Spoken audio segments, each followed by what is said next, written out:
Good morning. Today we'll be talking about one of the topics which we'll be talking about the legality of some topic, that is the Fantasy Premier League, or which is in India which is famously called as the Dream 11. So Dream 11 is one of the concept which has evolved, the concept of Fantasy Premier League, where people don't play the game but bet on it. Now, if we look into the concept in Indian context, the section 30 of the Indian Contract Act, section 30 of the Indian Contract Act talks about the concept of wager, which is Hindi में इसका मतलब अगर लें तो इसको बोलते हैं शर्त। और ये शर्त जो होता है ये कंसेप्ट में बोला जाता है कि if this a wagering agreement, तो अगर कोई भी वेजरिंग एग्रीमेंट होगा उसका नेचर कैसा होगा, वॉइड। ठीक है, तो अगर कोई भी हम शर्त लगाते हैं, किसी भी प्रकार का शर्त लगाते हैं, तो वो जो एग्रीमेंट होगा वो वॉइड होगा। और वॉइड का मतलब ये कि ये एनफोर्सिएबल नहीं होगा कोर्ट के द्वारा, not enforceable by the court, not enforceable by the court. तो अगर आप कोर्ट में जाके इसका मांगिएगा तो ये जरूरी नहीं है कि ये बोलेगा कि आपको इससे कंपनसेशन मिलेगा। अब ये कंसेप्ट जो था ये लाया गया था एक कई केसेस में, ये चीज के बारे में बताया गया है। Now when we talk about की वेजरिंग एग्रीमेंट्स का एक section 30 of Indian contract act में एक एक्सेप्शन दिया हुआ है, जिसका हम लोग बात करें तो वो होता है हॉर्स ट्रेडिंग। तो इस कंसेप्ट को ये एक्सेप्शन माना गया है कि ये हॉर्स ट्रेडिंग अगर हम कर रहे हैं इंडिया के अंदर, तब ये कंसेप्ट में ये वेजर के अंदर नहीं आता है और ये शर्त नहीं लगेगा। इसके अंदर एक केस आया इंडिया के अंदर कि जिसमें पूछा गया कि क्यों ऐसा होगा कि ये केस में हॉर्स ट्रेडिंग नहीं माना जाएगा। केस का नाम था KR. Lakshmanan versus state of Tamil Nadu. KR. Lakshmanan versus state of Tamil Nadu. इस केस में ये पूछा गया कि सेक्शन 30 के एक्सेप्शन में दिया गया है हॉर्स ट्रेडिंग, और हॉर्स ट्रेडिंग के हॉर्स ट्रेडिंग और ये हॉर्स रेस जो होता है, इसमें हम देख सकते हैं कि क्या उसमें हो सकता है, या फिर बताएं तो कि हॉर्स रेसिंग में क्यों एक्सेप्शन में दिया गया है सेक्शन 30 के अंदर। तो उस केस में बताया गया स्टेट ऑफ तमिलनाडु के केस में कि this is not a game of luck but it is a game of skill.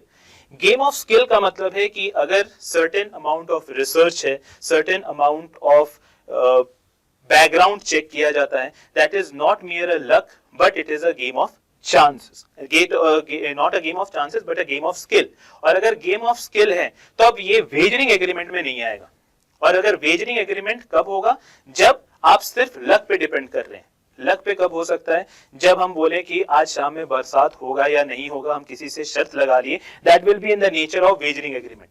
But अगर हम किसी तरीके से इस चीज को प्रूव कर सके कि इसमें हमने अपना स्किल लगाया है, हमने पूरा मेट्रोलॉजिकल स्टडी किया है और फिर आज के एटमॉस्फेयर को स्टडी किया है, और हम ये बता रहे हैं कि ये स्किल से बता रहे हैं कि ये ऐसा होगा, then we can say that it is a game, it is a skill based and not a luck based thing.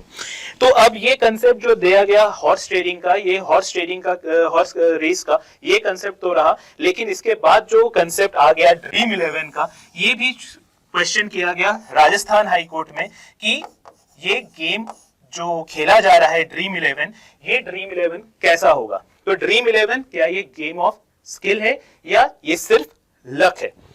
अगर हम लोग देखें कंसेप्ट को, इस ड्रीम 11 का कंसेप्ट को, तो ये कंसेप्ट ये बोलता है कि मान के चलते हैं कि हम लोग के इंडिया में काफी ज्यादा फेमस है क्रिकेट, और क्रिकेट के अंदर होते हैं 11 प्लेयर्स।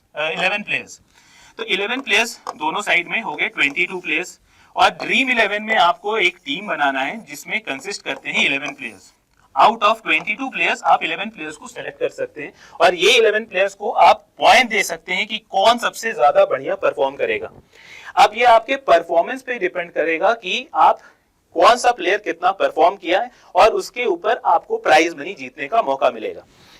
ये क्वेश्चन उठाया गया राजस्थान हाई कोर्ट में कि ये जो कंसेप्ट है ड्रीम 11 का या फैंटेसी प्रीमियर लीग का, ये प्रीमियर लीग का जो कंसेप्ट है, क्या ये गेम ऑफ लक है या गेम ऑफ स्किल है। तो इसके अंदर क्या होगा कि इसके अंदर 11 लोगों को हमने सेलेक्ट कर लिया और हो सकता है कि इसमें से किसी को हमने ज्यादा पॉइंट में सेलेक्ट किया, हो सकता है कि हमने कह दिया ये स्टार प्लेयर होगा आज का, और वो स्टार प्लेयर बन गया। अब ये स्टार प्लेयर को हमने चूज किया, तो कैसे चूज किया? डिपेंडिंग अपॉन द कंडीशन, कहाँ पे खेल रहा है, होम ग्राउंड है नहीं है, उसका तैयारी कैसा है, डोमेस्टिक क्रिकेट में उसका कैसा परफॉर्मेंस है, सब देख के हमने इसको सिलेक्ट कर दिया और ये इसने स्टार प्लेयर बन गया। तो हमारा रिसर्च काम आया और इसमें इस कोर्ट ने कहा कि चूंकि इसमें आपका लक नहीं है, ये आपका स्किल बेस्ड गेम है, और इसीलिए हम लोग जो देखते हैं ड्रीम 11 को बोला कि ये वेजर एग्रीमेंट नहीं होगा, इसका कंसेप्ट जो होगा it is based on the skill and not based on just मियर share luck. तो अगर लक पे बेस्ड होता है वो आपका हो जाएगा ऐसा चीज जो कि आएगा वेजर के एग्रीमेंट में, लेकिन ये वेजर एग्रीमेंट नहीं होगा क्योंकि ये हम यहाँ पे एक रीजनेबल अमाउंट ऑफ स्किल को यूज कर रहे हैं। अब यहाँ पे एक और चीज आया जो कि हम लोग दूसरी तरफ देखते हैं, ये आया आपका पेटीएम प्रीमियर लीग एक लेके आया, जिसमें कुछ दिन पहले हमने देखा भी था कि the Paytm was banned from the play store. अब पेटीएम को बैन क्यों किया गया? पेटीएम एक लेके आया जिसको बोलता है Paytm Premier League. Paytm Premier League बोलता है कि अगर भी क्या कहते हैं किसी भी तरीके का आप गेम खेल रहे हैं या फिर आप किसी भी तरीके से यूज कर रहे हैं इस पर्टिकुलर प्लेटफॉर्म को, किस लिए? तो ये बोला कि आप अगर गेम खेल रहे हैं, यहाँ पे आप पैसा लगा रहे हैं और आपको पेटीएम बोला कि हम वाउचर देंगे। क्या वाउचर देंगे? कोई भी अमाउंट का वाउचर देंगे। तो ये कब देंगे हम? अगर आपका कोई भी टीम जीत जाता है। टीम समझ लीजिए कि दिल्ली डीसी वर्सेस केकेआर का मैच चल रहा है और आपने कहा कि आज के मैच में केकेआर जीत जाएगा, आज के मैच में केकेआर जीत जाएगा, और वो उसका आपका प्रेडिक्शन कैसे था? वो कोई रीजनेबल स्किल पे नहीं था, बट अमाउंट ऑफ प्रेडिक्शन आपने कर दिया, प्रेडिक्शन आपने कर दिया और आप जीत भी गए। और आपको पेटीएम क्या बोला? हम आपको गिफ्ट देंगे। क्या गिफ्ट देंगे? कैशबैक या वाउचर्स दे देंगे, पेटीएम वाउचर दे देंगे। तो ये जो कंसेप्ट माना गया है, ये बोला गया कि ये जो गैम्बलिंग का कंसेप्ट आ जाएगा और ये आपका सेक्शन 30 के अंदर जो गैम्बलिंग को बैन करता है ये बैन रहेगा। इसलिए पेटीएम को बोला गया कि आपने जो भी गूगल का नियमावली है, जो भी गूगल का वाउचर, जो भी आप वाउचर दे रहे हैं, ये गलत है। ये गलत क्यों है? क्योंकि यहाँ पे आपका कोई स्किल यूज नहीं हो रहा है, बट आपका फेट पे जा रहा है या फिर लक पे जा रहा है। ऐसे ही आपका बात हुआ दूसरे तरफ Zomato.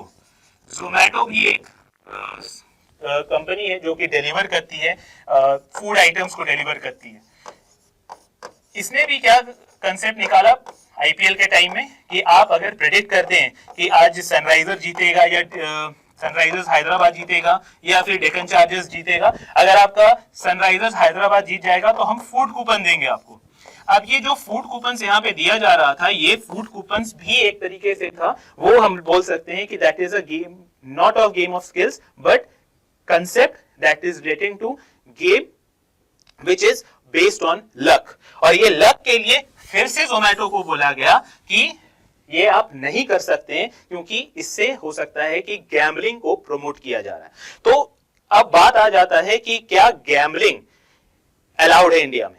Gambling is a state concept. State का कंसेप्ट मतलब कि ये कॉन्स्टिट्यूशन के स्टेट लिस्ट में दिया गया है और स्टेट अपने हिसाब से उसमें लॉ बना सकते हैं। तो गैम्बलिंग जो है हमारे इंडिया में 3 स्टेट में चलते हैं, जो कि है सिक्किम, दमन और गोवा। यहां पे ये लीगल है, इसमें ये लीगल है, लेकिन इसके अलावा आप देखिएगा कि दूसरे जितने भी स्टेट्स हैं वहां पे ये कंसेप्ट को लॉन्च नहीं किया गया है। अगर हम लोग दूसरी तरफ देखें, लॉटरी, लॉटरी जो यहाँ पे हमने एक्सेप्शन दिया था, जो बताया था एक्सेप्शंस में आता है हॉर्स रेसिंग, उसमें एक और कंसेप्ट है लॉटरी का। इंडिया में 13 ऐसे स्टेट्स हैं जहां पे लॉटरी को भी लीगलाइज किया गया है और वहां पे लॉटरी से भी क्या कहते हैं होता है, लॉटरी होता है और उसमें लोग पैसा जीतते हैं और वो वेजरिंग एग्रीमेंट में नहीं आएगा।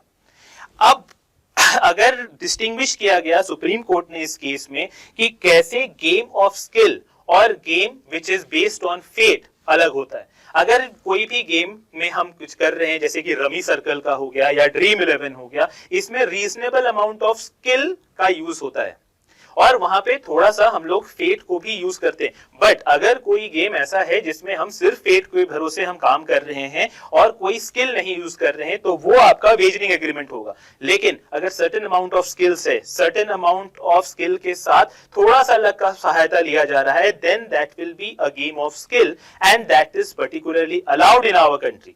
लेकिन हमारे कंट्री में एक जो एक्ट चलता है जिससे गैम्बलिंग को कंट्रोल किया जाता है, वो है पब्लिक गैम्बलिंग एक्ट, जो कि 1867 का लॉ बना हुआ है। 1867 काफी पुराना लॉ है।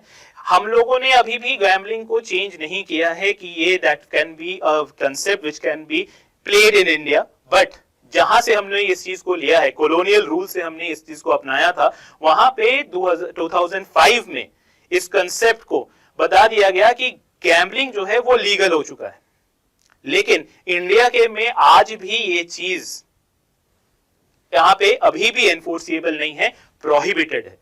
तो यहां पे अगर हम उसको चेंज करना चाहते हैं तो ये बहुत पुराना लॉ है, इसको चेंज मॉडिफाई हम लोग कर सकते हैं। मॉडिफाई करने का पीछे एक रीजन ये भी हो सकता है कि now it is a money making business.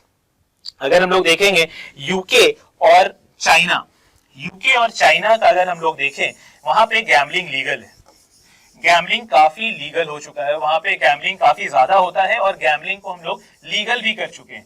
इसका लीगल करने के पीछे वजह क्या है कि वहां पे क्या किया है, दो कंसेप्ट लेके आए हैं।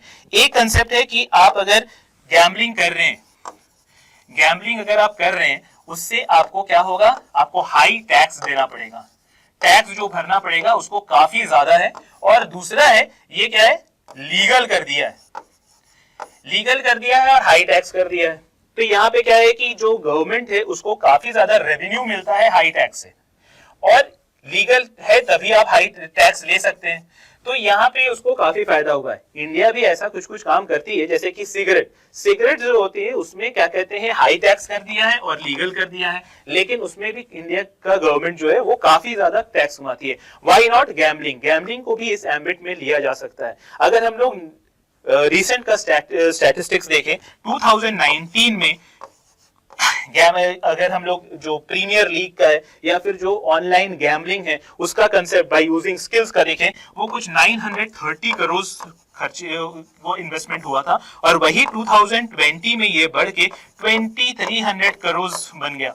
So now this market is expanding like anything, and it is a high time that the high tax to be initiated so that we can take the benefit out of the gambling thing, which is based on skill. Now it has already been classified that gambling is something which is based on skills, is not coming under section 30 of Contract Act and is an enforceable thing. So when we say about these things, it has to be that high tax can be collected and can be legalized, or it can be enforced in the court of law as it is already legal. Now is one question remains, that is the gambling illegal?